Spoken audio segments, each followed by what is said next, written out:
महागडी अशी काजूची उसळ.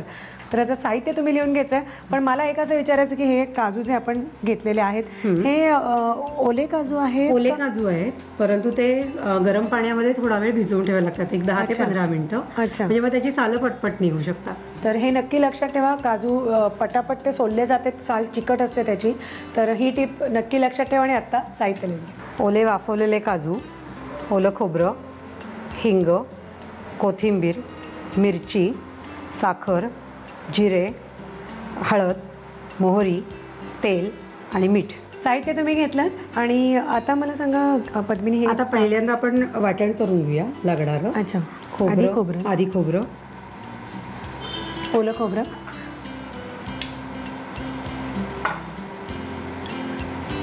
नारळ पण नक्की असतीलच, पण हे मात्र असतीलच. नारळ आहेत अजून, पण इकडचे नारळ छोटे आहेत, माझ्या जुन्या घरी आहे नारळ. काय नाही असं नाहीये गच्चीत. मिरच्या घालूया आपण तुकडे करून.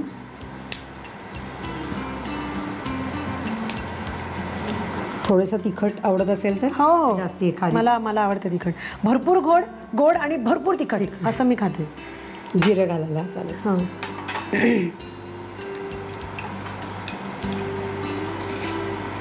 ओके. आणि कोथिंबीर. हां. आता हे जस्ट चटणीसारखं वाटून घ्यायचं. हो, चटणी आपली थोडंसं पाणी घालून अगदी छान फाईन पेस्ट करतो तशी. चटणी आपली थोडीशी भरड असते, त्याच्याऐवजी थोडीशी पेस्ट. बरं ठीक आहे. मग बारीक आपण ह्याचं वाटण करू. मिक्सरमध्ये आपण हे वाटण करून घेतोय, पण तोपर्यंत पद्मिनी इतकं तुम्ही बांधून ठेवलं तेवढ्या मोठ्या घराला, एवढं येणं जाणं घरी, राबता घरी, सेटिंग अरेंजमेंट्स एवढ्या आहेत की त्यावरनं मी अंदाज बांधला की सतत लोक येत असणार. तर त्यामुळे तुम्ही इतकं सगळ्यांचं माझं बालपण स्वतःच वाड्यात गेलेलं आहे. कल्याणला आमचे वाडे होते, त्याच्यामुळे सतत म्हणजे लोकसंपर्कात राहण्याची आवड आहे एकतर, आणि भूक आहे, आणि भूक खूप जास्त आहे. बाकी काही नसलं तरी चालेल, पण लोक पाहिजे आजूबाजूला माणसं तर नक्की. पण त्यामुळे तुम्ही इतकी माणसं जोडलेत आणि त्यांनी तुमचं काय काय कौतुक केलेलं आहे. घरच्या माणसाने तुम्ही माणसं जोडलीत म्हणून. कोणी केले बघा. अतिशय प्रेमळ आहे करण्याच्या बाबतीत, तर तिचं करणं तर अतिशय सुंदर आहे सगळ्याच बाबतीत.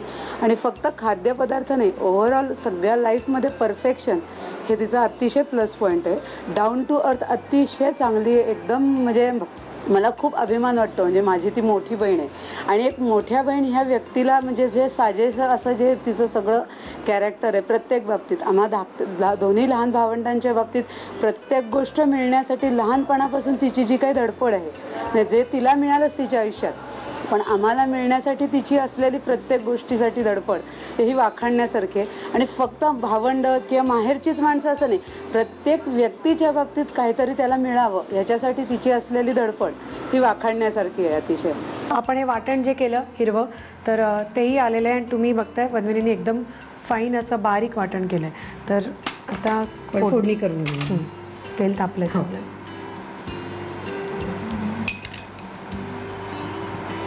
मोहरी, हिंग,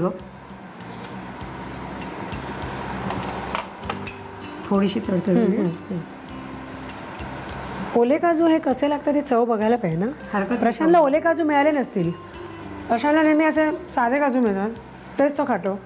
मला असे ओले काजू वगैरे मिळतात. बेस्ट, उत्तम. हिंग, हळद,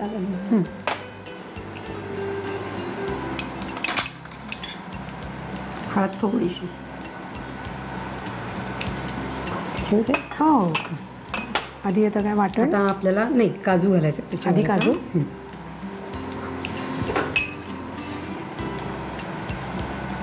हे शिजलेले आहेत म्हणजे गरम पाण्यामध्ये कसे मऊ आहे. फक्त थोडासा पाण्याचा हक्का देऊया आपण. हां. आणि लगेचच म्हणजे ते आणखीन छान मऊ होऊन जाते. कारण तुम्ही ते गरम पाण्यात भिजवल्यामुळे बऱ्यापैकी मऊ झाले. हो, अगदी 1-2 मिनिटच फक्त पाण्याचा हक्का द्यायचा आपल्याला, आणि मग वापरायचं.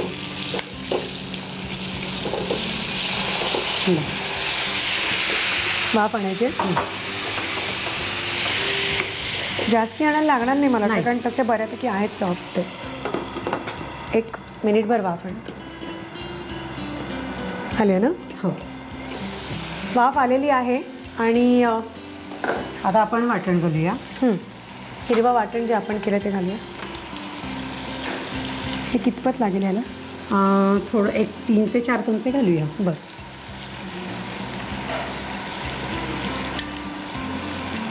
आपण साखर जेवढं घातली. असेल नंतर घालायची. आता हे घालून परत 1 मिनिट वाफवूया.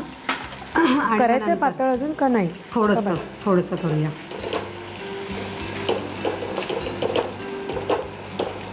बस पुरे. तुम्हाला जर याचा पांढरा रंग मेंटेन करायचा असेल तर मग तुम्ही कोथिंबीर न घालता नुसतं उसळ करायची आणि सर्व करताना मग त्याच्यावरती मस्त क्रीम वरून किंवा अजून जर रिच करायचं असेल तुम्हाला ते शाळेचे तुकडे घालून हा. शाळेचं पाणी येते म्हणजे आपण जे साधं Yes. पाणी घालतोय त्याच्याऐवजी शाळेच्या पाण्यामध्ये थोडंसं आणि ती मलाई आणि मलाई घालायची. बरं. आणि अगदीच अजून पातळ करायचं तर दुधामध्ये ते शिजवायचं म्हणजे ते असं दाट क्रीमी असं होतं. पण हे झाकण मस्त ठेवूया लागेल. आपण. परत 1 मिनिटभर झाकण. झालेलं असेल आता बघूया. Done आहे आता ना? फक्त साखर आणि मीठ घालायचं आपल्याला चवीप्रमाणे.